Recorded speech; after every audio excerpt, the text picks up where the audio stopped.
Il était une fois, dans les hautes terres d'Écosse, un royaume balayé par le vent et bordé de forêts profondes. Là, dans un grand château de pierre, vivait une jeune princesse au regard de feu et à la chevelure indomptable, Mérida. Mérida n'était pas une princesse comme les autres. Tandis que les autres filles apprenaient la broderie ou la danse, Mérida préférait galoper à travers les bois, arc à la main, les cheveux libres dans le vent. Elle grimpait aux falaises, riait sous la pluie et ne rêvait pas de prince charmant, mais de liberté.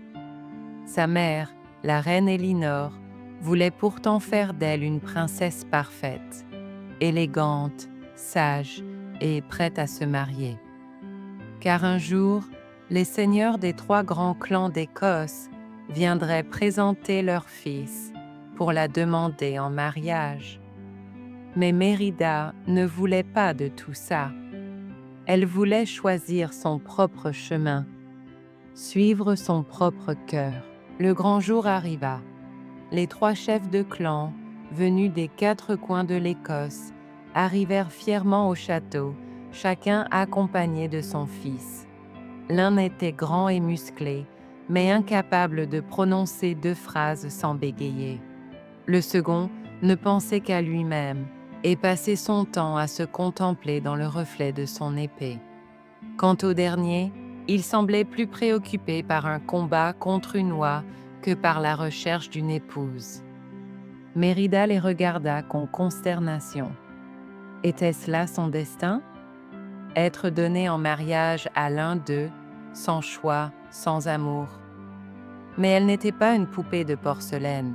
C'était une archère, une aventurière, une princesse des Highlands.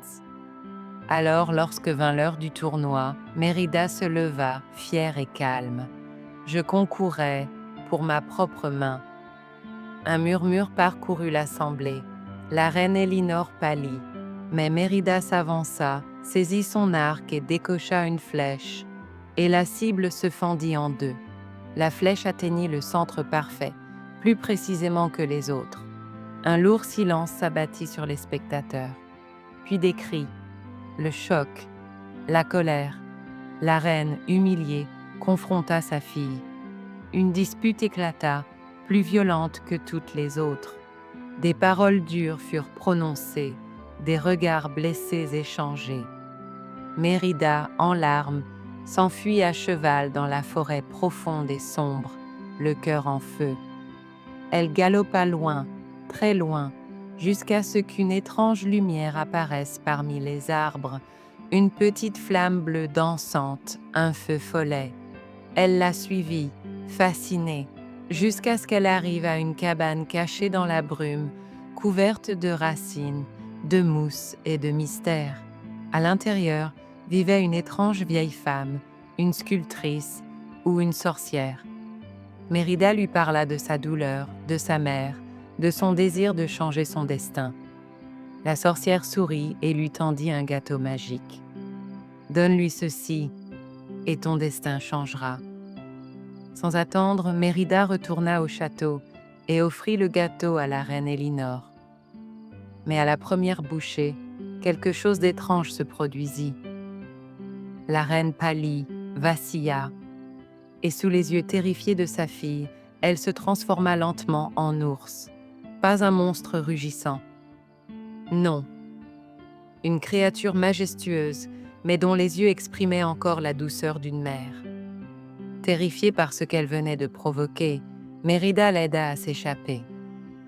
Ensemble, elles quittèrent le château et se réfugièrent dans la forêt. Mère et fille, enfin réunies.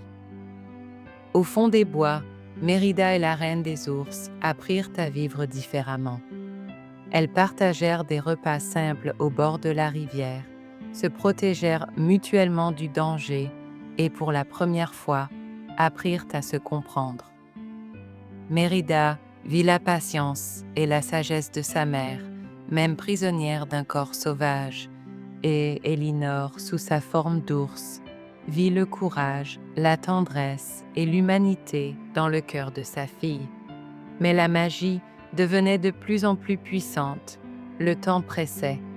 Si le sort n'était pas levé avant l'aube du lendemain, Elinor resterait une ours, pour toujours. Déterminée, Mérida retourna au château pour réparer ses torts. Mais les choses tournèrent mal. Le roi Fergus, croyant voir une bête menacer sa fille, leva son épée contre l'ours qu'était devenue la reine. Mérida intervint, les bras grands ouverts, en pleurs.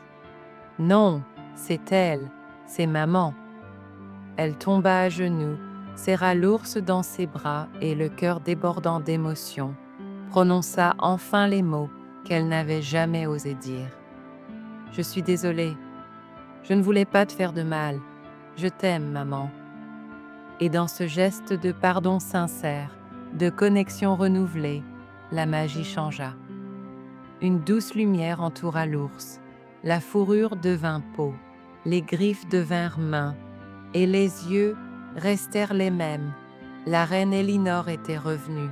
Le sort fut rompu, non par une épée ou un enchantement, mais par l'amour, par les mots, par le courage du cœur.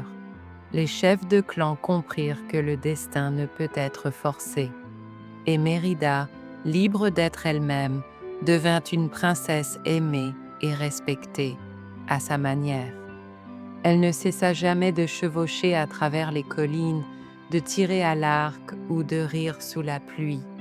Mais désormais, elle le faisait aux côtés de sa mère, non plus dans l'opposition, mais dans l'unité.